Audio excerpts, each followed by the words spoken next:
Good morning. Welcome to the Youth Leadership St. Louis Information Session. Welcome, Dr. Stock. Welcome, St. Louis Internship Program. And welcome to my partner in mission aligned work, Harlan, and Kate, who is off camera. Small crew today, but glad that you're here to learn a little bit about this program that is so impactful for young people in our region. So Harlan, why don't you say good morning? We'll let Dr. Stock say hello and tell us a little bit about, you, and then I'll ask our Good guests morning. to say hello too. Beautiful. Good morning. Good morning. My name is Harlan Hodge, as Shayla has mentioned. I get to co-facilitate youth leadership St. Louis with Shayla and have been doing this for a little while now. And so I'm really happy to be on with you guys to share some information about the program and answer any questions you might have. Awesome. So Dr. Stock, why don't you tell us maybe what school you are representing or what district, and just anything else that might be of interest that you want us to know. Good morning, everyone. My name is Alyssa Stock. I have been at Bayless for 2 years as an assistant principal, and I work at Bayless High School. So representing Bayless School District. Very excited for this meeting, so I appreciate your time. Awesome, thank you. Hey, Dr. Scott. Chris, say hello. Tell us what organization, and then tell us a little bit about yourself. Sure. Good morning. Happy to be here. My name is Christopher Legron. I am one of the workforce developers, a part of the St. Louis Internship Program, which is a part of the Boys and Girls Clubs of Greater St. Louis, and have been a part of the program for the last 3 years. It'll be 3 years next month. And Wow. enjoyed every minute of it, has really opened my eyes and has really been a huge impact on our high school juniors. Awesome, thank you. Well, this will be good. We have a small group today, but that means that we can, get through some information, ask any very specific or personal questions that might be relevant to your particular interest or your students. And then we will follow up with some info to just help you further prepare for the decision. And hopefully it's yes, we want to enroll our students next year. We are recording this because there's a few folks that weren't able to be on, but they registered and we want them to get the information. And so just want you to know that so that you're okay with that. I am going to share my screen and kind of give us a quick overview of the program and then allow us to answer, like I said, any questions that you may have. So the other thing, like Kate is on, but she has her children that she's getting ready to drop off at daycare. But the other spoke in the wheel of our program, along with Harlan and myself, is Kate Hanford. She's our program coordinator and really, really helps keep all of the background logistics things going. She ensures that communication goes out. She helps us secure our host and partner locations. She makes sure that we're all fed well, and just other things that we need to know and do. So she's our logistical guru and the glue to help the program run very smoothly. So this is the youth leadership team, and we're super excited about that. What are we going to do today? We're going to quickly go over the program and what does it have to offer. We'll share our outcomes from last year.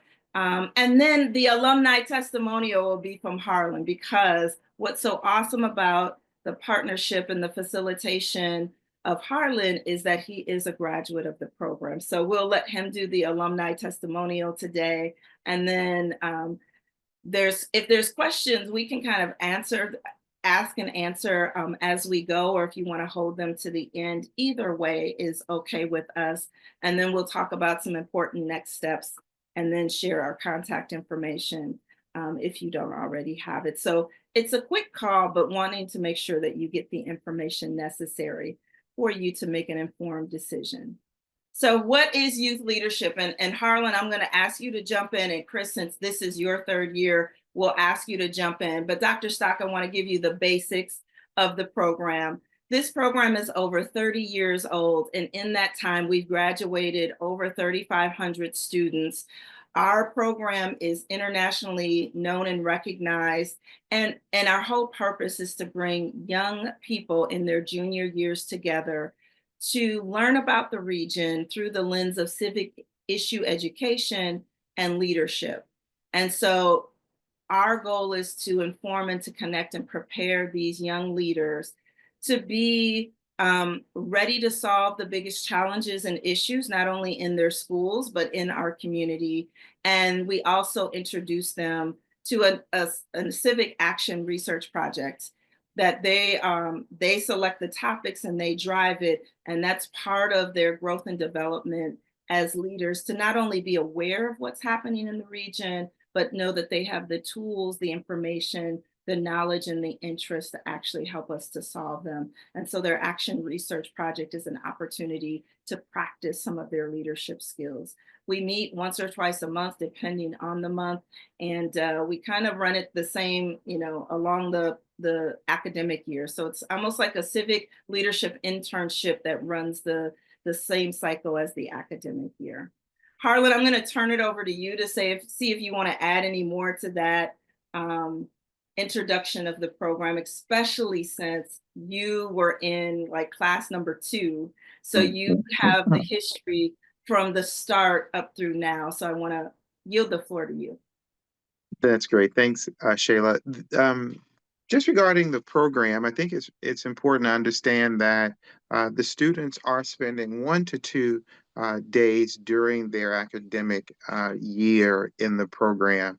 And over our 30-year history, we've developed a really great relationship with our district sponsors and our organization sponsorship, but in particular with schools. They all recognize that this is not a day off for students. This is a day of leaning in to civics education in a way that cannot be offered inside of a single school or even a school district. There are very few opportunities that our students have to lean in to the civic issues of a region with representation across the region in private, public, parochial schools. It is one of the most diverse gathering of students engaged in challenges that are not competitive. These students are engaged together in exploring challenges and thinking through solutions and envisioning a greater region with each other. And so it makes it a very unique opportunity for students to connect with other students around the region. And I think that that's really needed for most of our students, because in particular in St. Louis, we tend to be very segregated in where we live and go to school. And so this is an opportunity for students to cross some of those lines and barriers and to do meaningful work and develop meaningful relationships as a byproduct. Awesome, thank you. Next, I'm going to share some of the benefits to our students. And then Chris, maybe you'll chime in and expound on how it's impacted your students thus far, but just that greater understanding of St. Louis. One thing that I like to say, and Harlan does it so well, when we usually first gather on that first day, we talk about where are you from, right? And we kind of do the roll call of the various schools, but they're representing different parts of the region, right? And so whether it's West County or North County or North City or South City, when we are away from our home, right, we tell people we're from St. Louis. So really helping them get a better understanding of the region and visit different parts of it, because the community is our classroom, right? And so being able to go around to different industries or organizations and to be hosted allows them to see our city or see our region in a different way.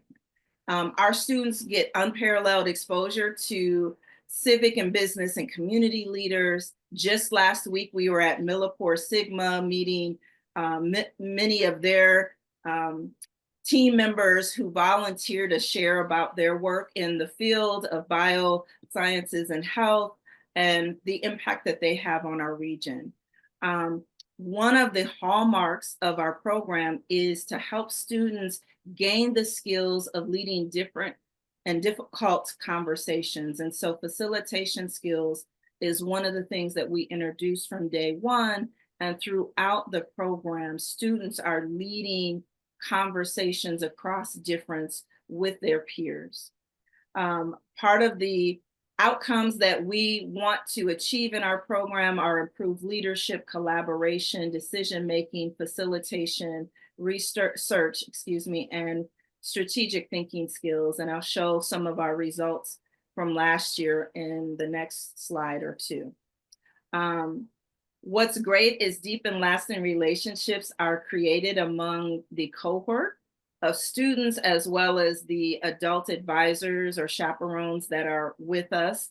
And Harlan can even speak to some of the relationships that he's had over time in the program in a few minutes as well. But the other thing is that we want folks to have a greater sense of commitment and responsibility to our region, right? Like, even if they decide to go away to college and then come back, or they decide to take a gap year, we want them to understand that this region is their home, and we can only thrive if they're in it and take some responsibility for the pieces that make sense for them to do. So exposing them or introducing them to some of the challenges and the opportunities and ways that they can actually solve problems and or volunteer with organizations is helpful.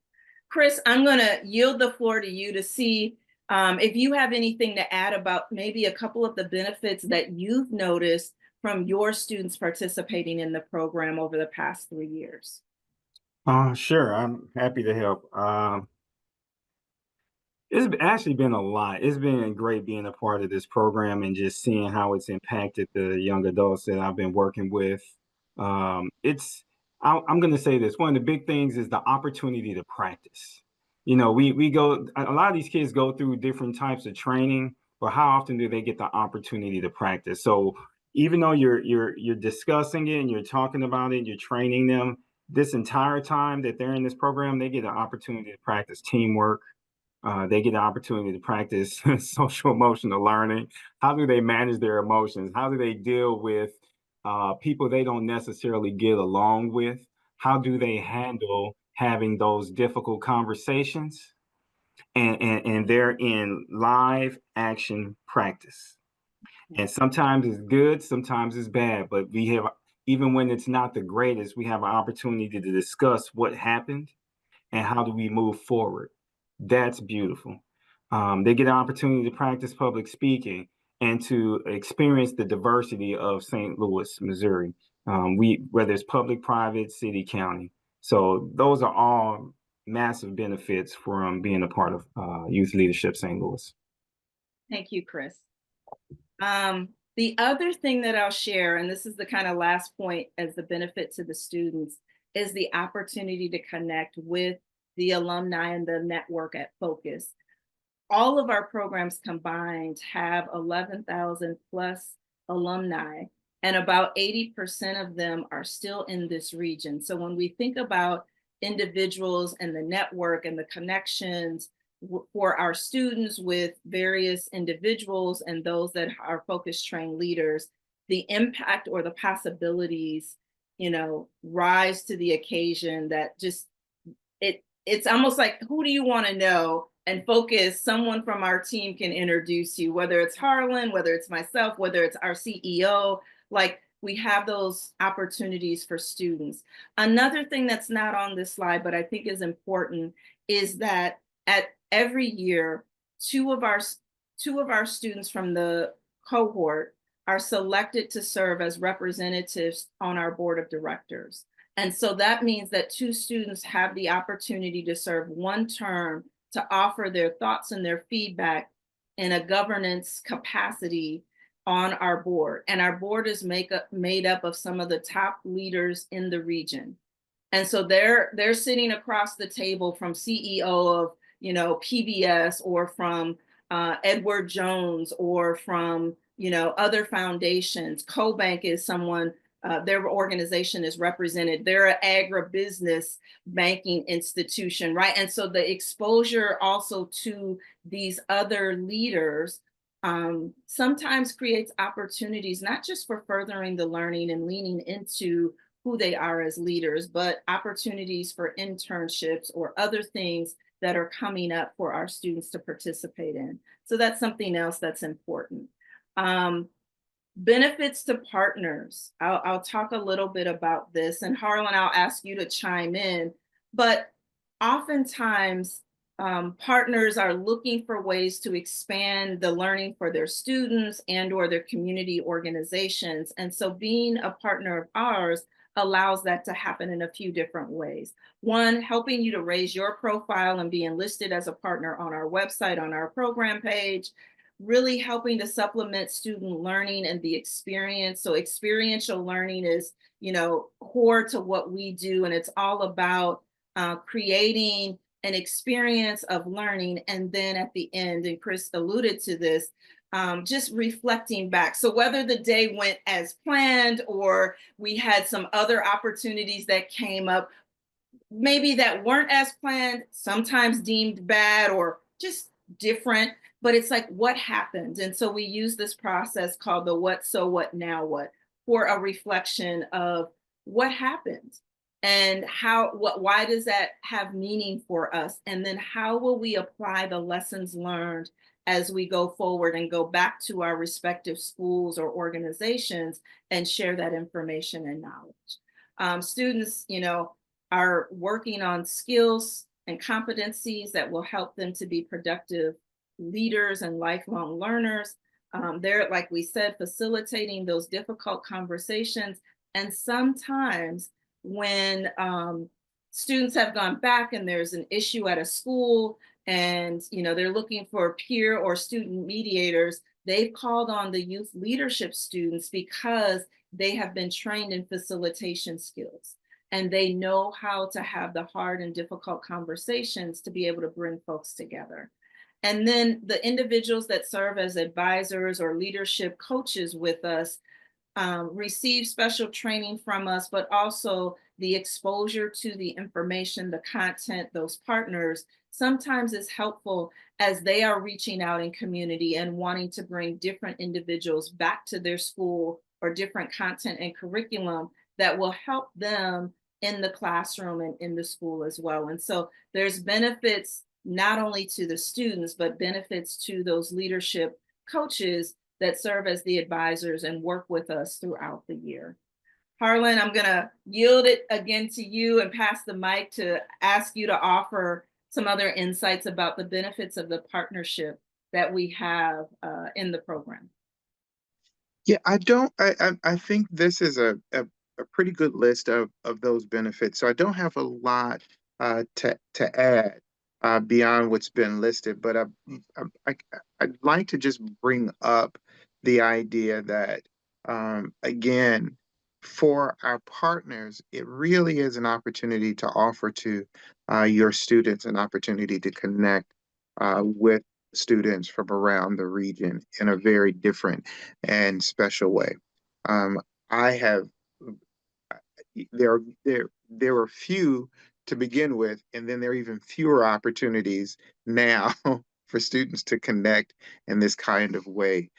It's almost as if we're becoming more isolated as a region when we reduce funding for these kinds of opportunities, and students have less of an opportunity to come together and to share ideas across school districts.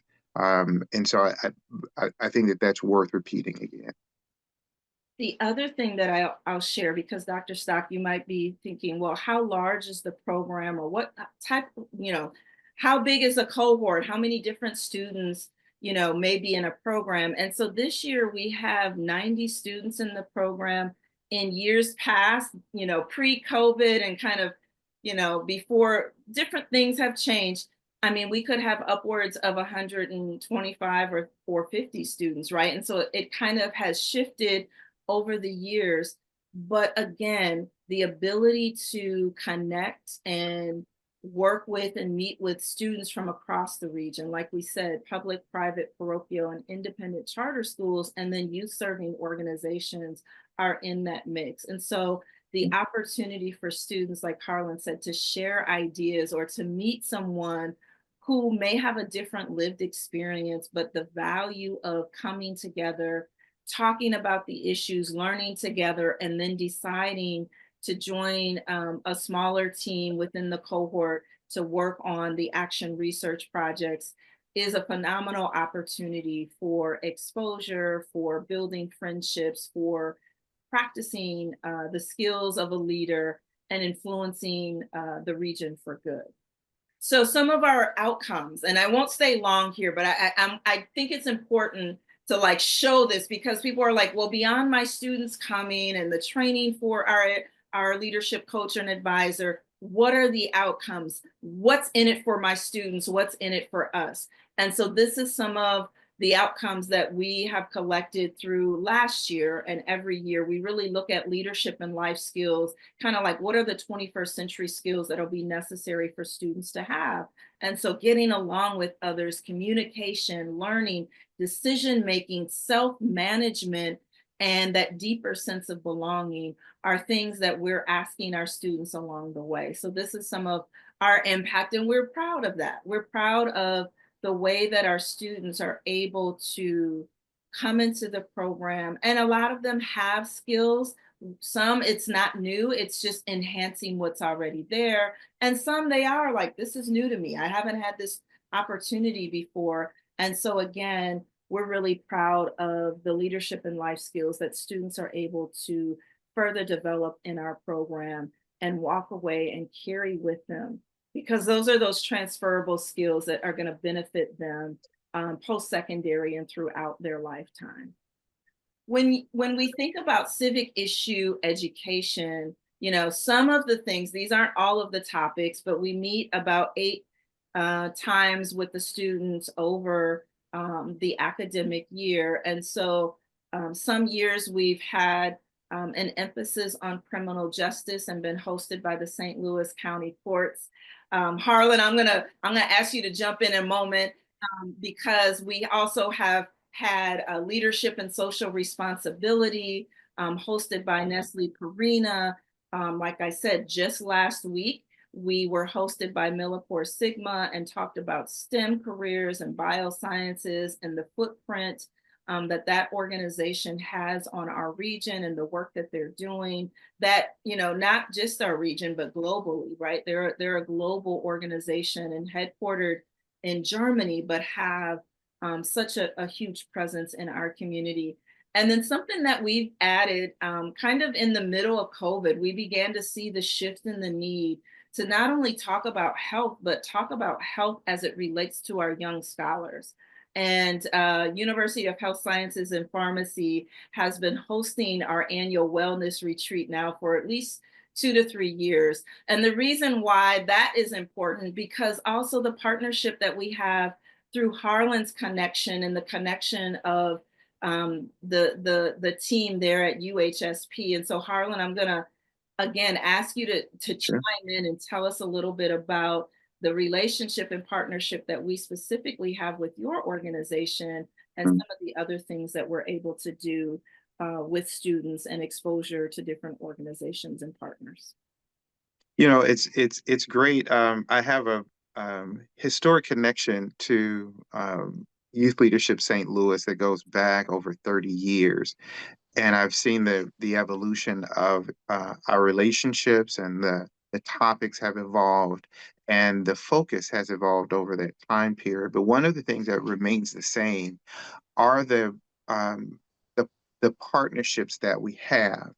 And while the names of the organizations change, the relationships are constantly the same, because there is value in anchor institutions being involved and engaged with our young people. And when I refer to anchor institutions, these are very large organizations that employ a number of people in their organizations, and they spend a lot of money with the region, and they have a vested interest in developing talent for the region, from the region. And so the University of Health Science and Pharmacy, where I work as the director of our Office of Diversity, Equity, and Inclusion, is very interested in our students and exposing them to the work and the need for them to engage right now in the work of creating a healthier region.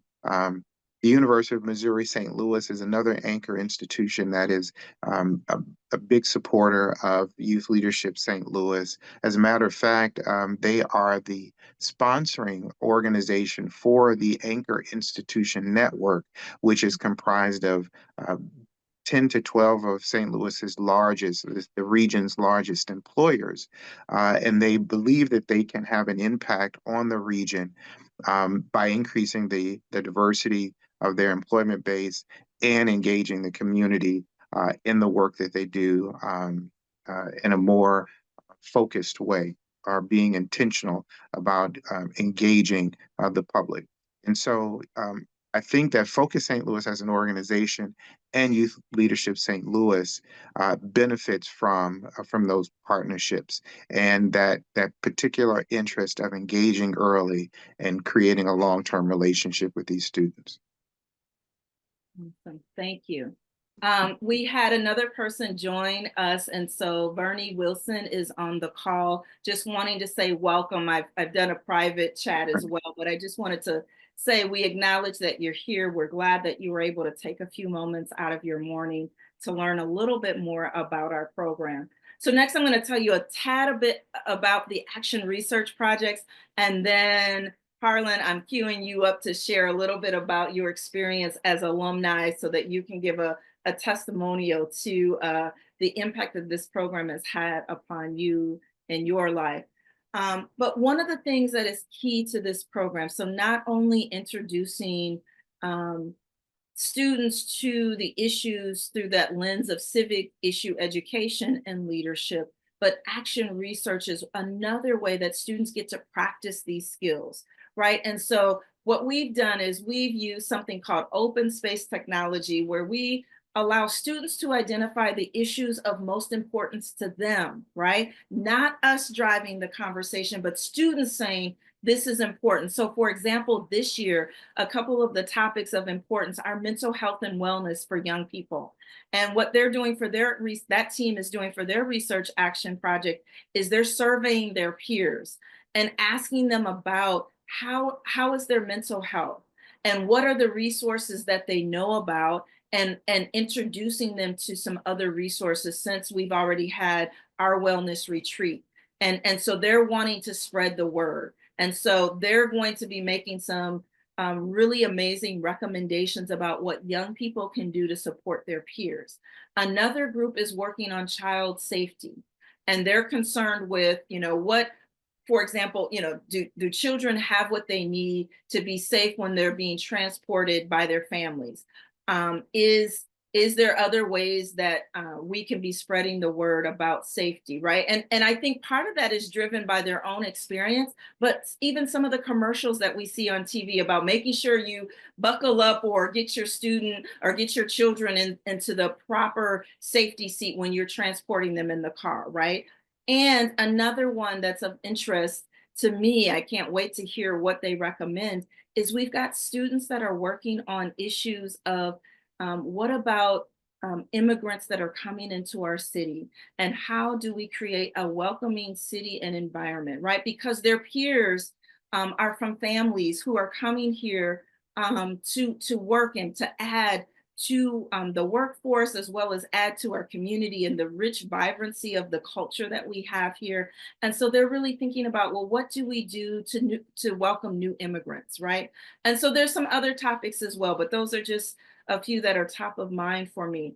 The other thing that we're teaching our students is to use a framework called strategic doing to really help them think about innovative solutions, and to help them also to understand that if you get information and you find that you need to pivot or you need to adjust, that they do that in real time, so that they're not kind of like laying out a plan and then finding, oh, this didn't work as we thought it would on paper, but they're learning in real time how to adjust and to adapt, which we know, again, are going to be skills that are transferable and will help them not only now and maybe some of their action research projects in high school, but definitely in research or the work that they might be doing in post-secondary. And so we want them to have real practice with that now. And at our graduation, the first hour is like a kind of like an open house and science fair style, but all of the teams are presenting their action research. And here's an example, a group of students a few years ago presenting their research to us. And so that's another benefit because, again, students are not only learning new skills, how to work in a team, how to collaborate, how to address conflict, but how to tackle some of the toughest issues in our region and offer us their feedback about their solutions. So here's the part I can't wait to get to, right? Like some of our program alumni, and we've highlighted just a few, right? We've said that we've had over 3,500 students graduate the program since 1989.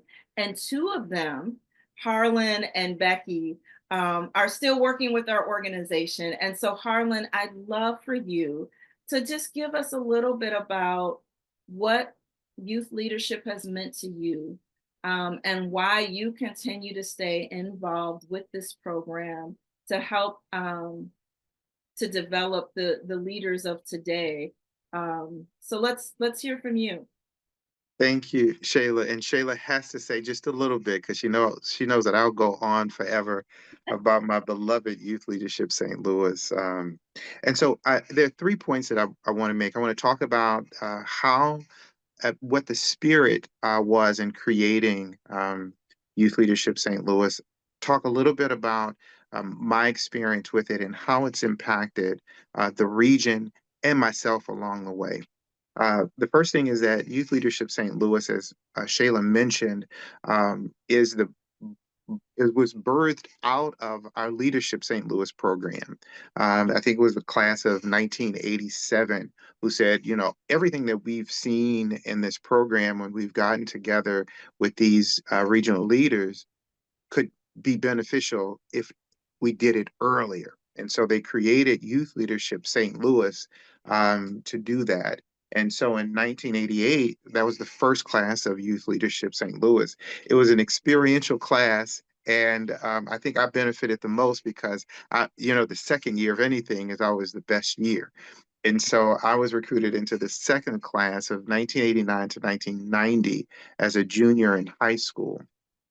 And it's important to understand that leadership at that time was being defined in a very unique way. Um, the um, the experiential learning movement had begun, and so Parkway was a school without walls. There were people were leaning into the diversity of the nation and talking about how do we prepare young people to take on some of the biggest challenges facing our region. And we had the idea that if we could put them in an uncomfortable situation where everybody's sort of confused, but say, hey, here's what success looks like, that they could figure this thing out together in the chaos of it. And so the first year of Youth Leadership St. Louis is pretty chaotic. One of the biggest challenges we were facing as a region was housing insecurity, and what we would do with the folks after Homer G. Phillips, after Pruitt-Igoe had been brought down and other housing projects had been demolished. We were experiencing a rise in homelessness in St. Louis, and so Youth Leadership St. Louis took us out and helped us understand that by spending the night at a homeless shelter. Pretty risky. We wouldn't do that today. But at that time, the idea was if you really want to understand something, you've got to get into it and see it for yourself. We do not tell students things in this program. It's one of the biggest differences in what we do. We do not have a pot of information that we pour into students. We create an opportunity for them to learn from each other. The second thing that was really important at that time was there was a change in government.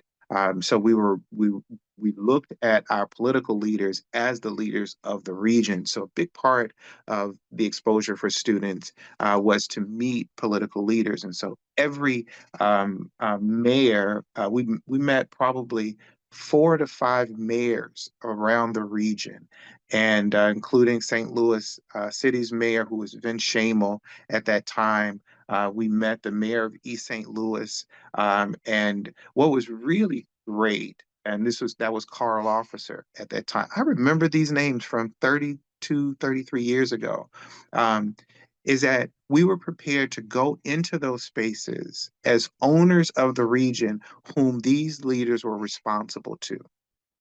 And so we questioned them very hard about the decisions that they were making. And one of the questions that came up with Vince Shamo was, who are the young people who are advising you? How do you get input from young people? And he said, I don't have one. Would you like to be on that committee? And so the mayor's first um, youth advisory committee came out of Youth Leadership St. Louis, and it was comprised of 2 students from our youth leadership class. And that spirit has continued since then. In addition to that, several of the students whom I went through Youth Leadership St. Louis were really involved.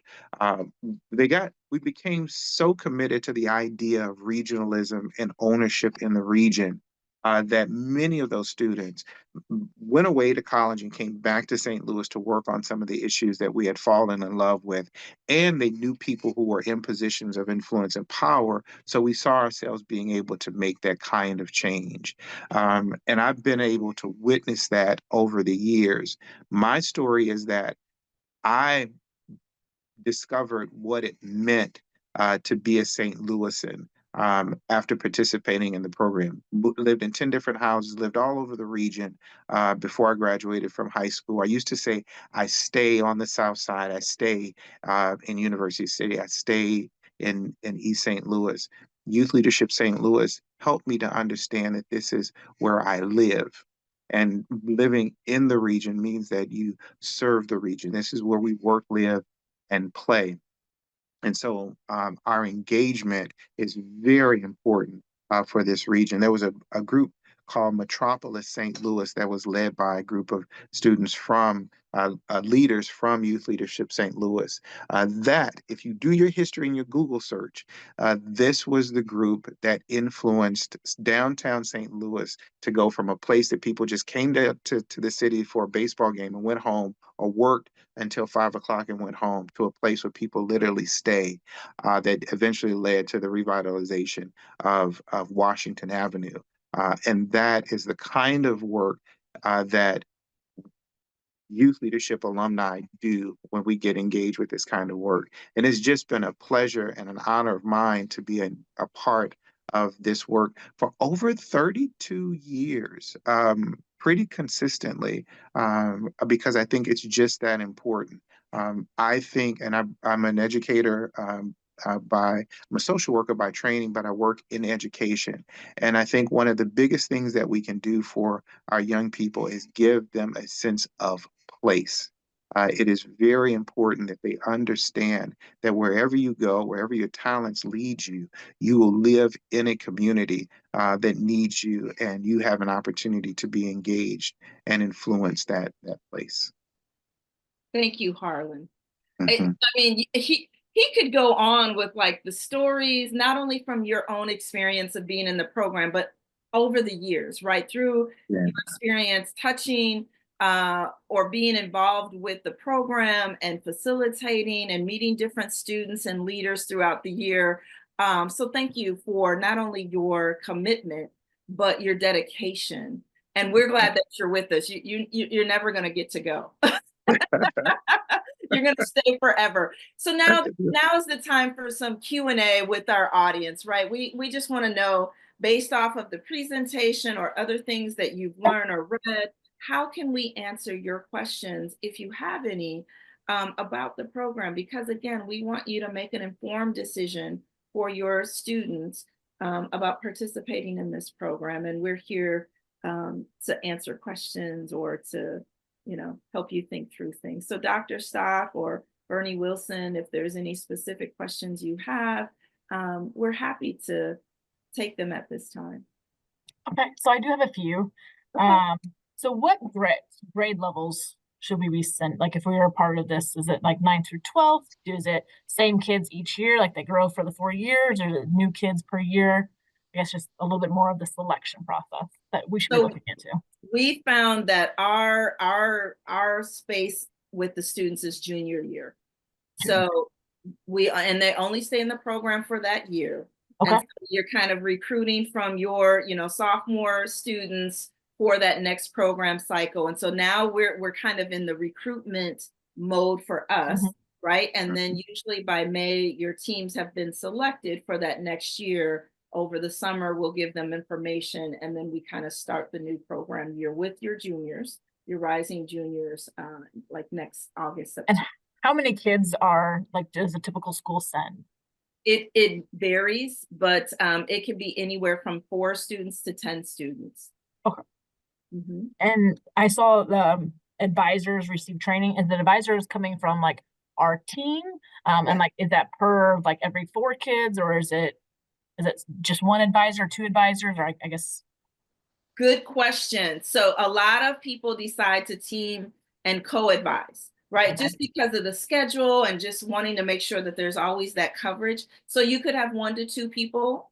Sometimes we've had 3 people, but we train you, we pull together all of the advisors early in the year.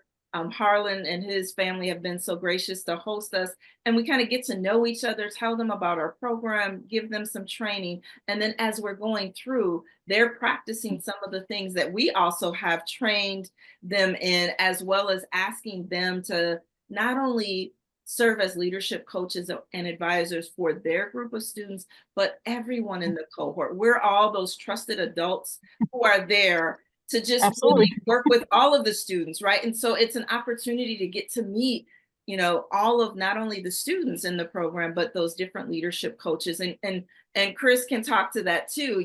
We've leaned on him sometimes to, hey, we need you to do this, or he's got an opportunity for students that he wants to share coming from his organization. And we're like, hey, we're going to give him time to be able to tell you about an opportunity for summer internships and what does that mean. And so we're also always supporting the furtherance of leadership and growth through not only our advisors, but through other programs that maybe they're representing.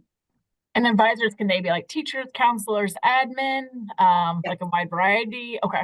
It's been a wide variety of people, right? So it's kind of like, who is on your team? Who is willing, right? Yeah. I know everyone's busy with time, right? But who is willing, once they see the schedule, to say, we'll get involved. We will serve as the coach or the champion for this program and for the students. And so we have kind of another manual or kind of a booklet that talks about the responsibilities of the advisors and the things that they're, probably need to think about, like that the commitment means for them. So we can share that with you just so that you can find the right person and that's a good fit, right? And sometimes over the time it changes. And sometimes we've had some advisors, like Chris has been for the past 3 years. We've had some advisors that they're like, I've been the advisor for 10 or 15 years, right? Harlan, we've known people that have just, once they kind of get it, they're like, oh, we love this. And they want to make the commitment and they continue to commit with us. And like I said, some partners have 2 advisors or 3 advisors to just share the load, help organize, the outing, or to be there, or to be on site, or just to know that they're going to miss class and that they need to have someone else in the building that's going to sub for them. So just having more people to help make that happen. We're willing to work with you. So you let us know what that means for you. Okay. I have 2 more. Sorry, so many questions. No, we want to have enough for my team, so I would love all the information. Yeah, the purpose of this was to have the questions and to let you ask so that you get. I appreciate it. Information. Yeah. So for like lunches, cost of everything, is it lunch provided? Should we be bringing lunches, and like the cost overall? Great. So it's a tuition, and we ask each partner or student to pay $500 per student. That cost for us is like a third or a fourth of the true cost, but we don't want to pass the full cost on to you. So we're doing a lot of fundraising and grant writing to fill the gap. We also provide meals to the students. So that's on our end. What we ask of the partner beyond tuition is to arrange transportation to and from the locations, right? And sometimes that means a bus, sometimes that means Uber, sometimes students are driving and so they're driving themselves, or sometimes it's parents saying, I'm dropping off my student to whatever location and picking them back up. So that looks different based on the partner and where, where their resources are. But we provide the lunch and give you all the details so you know in advance, where are we going, what are we doing, what's the expectation, and you get the agenda so that you kind of know how to plan and think about the day. And the training for the advisors, is that a cost? I know you said 500 per student, or does the advisors have a cost as well? There's no cost to the advisors, so we provide them with a training early in the year. Now we've moved it. It used to be like July, and then we moved it to August. Now we've moved it to September, just as folks at different times have changed. It's usually early September, and it's like 2 or 3 hours in the evening. We provide dinner, and there's no cost for that training. It's part of what we do, so people understand who we are and our philosophy. Because it really is different. Harlan, it's very different, right? It's not about a teacher doing their typical teaching role. It really is about helping us to facilitate learning in an experiential way and offering students the opportunity to apply skills and get feedback so that they can do better, right? So it looks different than the typical day. And I think that's, at first, it does like frighten people because they're used to the way that they do things. But once they get into it, it's like, oh, this is a totally different way of helping students learn and to see them flourish. And light bulbs go off. Like there's always light bulb moments, right? And so, yeah. And I have one last question. So when you guys go to other places, is there transportation from your place from that, or would that be part of the transportation for us as well? Part of the transportation for you all will tell you, for example, hey, we're going to meet at Millipore Sigma. Here's where we need to be. Here's the address. Here's our arrival, drop off, parking, everything that you need to know about that particular host or that place we're going. You'll get that in advance so that you and students are prepared. But you take them to location. So it's one location per day. It wouldn't be like you start with one and go to a separate place. There's only been one time that we've done that, and we haven't brought that back since COVID. But usually it's just one place that you're going. So you're getting students to and from that specific location. Well, I appreciate it. This has been very informational. I really appreciate it. Thank you so much. Good. I hope that we will have students from Bayless coming on board. I hope so. I'll go convince Bayless. Yes. I saw that we had someone else joining as well, P. Mosley. So we're happy that you decided to take a few minutes out of your morning to join us to learn more about youth leadership. Hi. And we're kind of in that Q&A part of the session. And so if you have some questions, we're happy to answer them. We have recorded it. So you're like, if I missed something, we'll send the recording out to you and those that signed up but could not be here. We also have Bernie Wilson. I hope I'm saying your name correctly. So if you all have any questions, we're happy to take your questions for the next couple of minutes before we wind up the call. So please come off your mute and ask your question if you have. Good morning. My name is Patricia Mosley. I'm the Director of College and Career Counseling at Live for Life Academy. And so I just would want to know, when would it start up? I took a few notes since I arrived late. It was a busy morning, but it was $500 each student. And how many students could each school possibly put in this program? It ranges, but it's usually between 4 and 10 students per school partner. Okay. And we've had your school come be a part of it before, so we're glad that you're back, or potentially back. I'm saying you're back. I'm glad you're back. Welcome back. And so the program will start in September 2025, so this fall, and run through April 2026. So it runs the calendar of the academic year. And we usually meet once per month with our students, except the month of December. And in January and February, sometimes we have a Saturday that we add. So for example, this year, we will be meeting with Nestle Purina on this Saturday, actually. And then usually in February, there's a Saturday. This year there was a change, and so we may be introducing just another Friday rather than a Saturday, because we know Saturday is hard for students and families and also our advisors. But, so basically 8 or 9 sessions, starting in September, ending in April with a graduation with. And is this for 9 through 12? We target juniors. So we're Oh, looking for juniors. juniors, yes, a Oh, very okay. specific group, right? Because we Okay. know that freshmen and sophomore, they're trying to get acclimated and kind of Okay. get in the groove. And senior year is so busy with campus visits and prom and all of those other things. So junior year, we have found over the past 30 years has been the year that is great for students to have this experiential learning opportunity with us and getting to know and meet other students, getting to look at the issues of the region and offering solutions through their action research projects. The other reason that the junior year is sort of ideal is because they have an opportunity for their senior year to apply the leadership lessons that they've learned, and typically students are taking a project that they're going to implement at their high school back to their senior year. Sounds good. Mhm. Okay.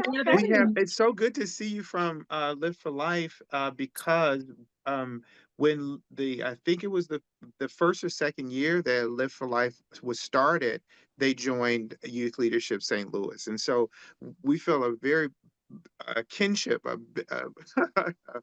part of the family at Live for Life Academy. Yeah, so it's good to see you. Nice. All right. Well, hello, how you doing? Listen, hi, welcome. We're glad you're here. Yeah, how you doing? My name is Vern Wilson. I'm the director of the Counseling Center here at Maryville University, the Student Health Counseling Center. And now I just want to make sure I caught this right now. What day are you typically have your meetings? You know what, we've been kind of rotating. So it's usually a Wednesday or Thursday or Friday, and we kind of rotate the days just so that like one class isn't always missed throughout the the trimester for the students, but you get a calendar in advance. We actually have the dates in advance, and so when we follow up with you all, we can send the calendar. It's also published on our website, and so then you can see the days that we've already marked off so that you can plan a year and a half in advance, for your students or for your program to participate. It's in the chat too. Oh, okay. Kate was able to do that. I know she had to chime off. Thank you for mentioning that, Chris. We appreciate that. Other questions?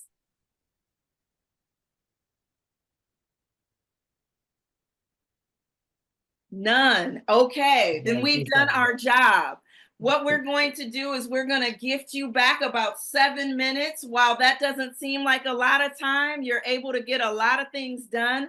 We will follow up and send you a copy of the recording with some other information and details so that you have all you need. And if you need anything else, you can always give me a call or send me an email. I'm happy to follow up with you or have another one-on-one to answer any questions.